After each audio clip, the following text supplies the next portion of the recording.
Welcome to northern Kenya.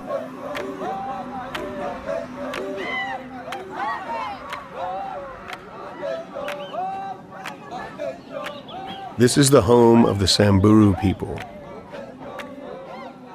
Here, I am surrounded by ancient footsteps.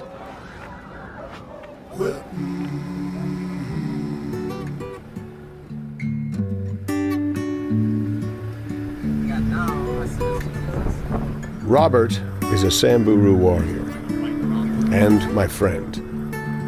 He's taking me to Reteti, the first ever community-run elephant sanctuary in all of Africa. Hey there, Dr. Chase, can I borrow your wings to fly above the elephants?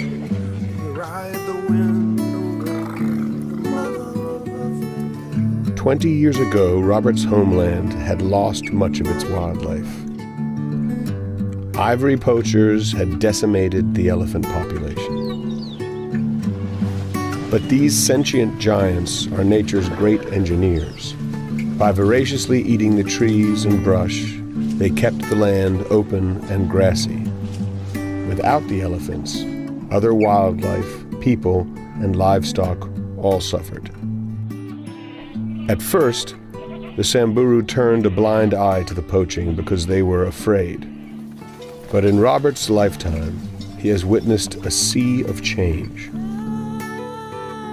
Realizing the role these giants play, the Samburu are now the elephants' protectors.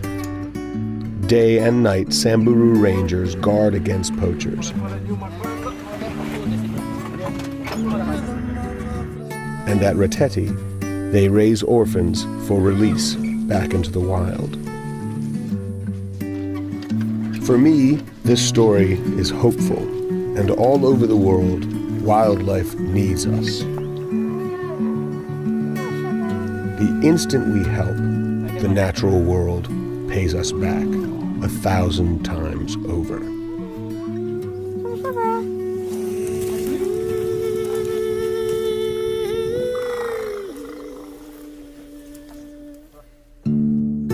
This is a story about how deeply connected we are to each other and to the earth. It belongs to all of us. Listen to all you people of the world. Come and see, all you people around the world. This is why your heart beats to the rhythm of Africa. Yeah. I hope you will consider joining me in supporting these communities. Locally led conservation efforts like this one are needed all around the world. We need to empower communities and ensure they benefit from the nature and the wilderness that they help protect.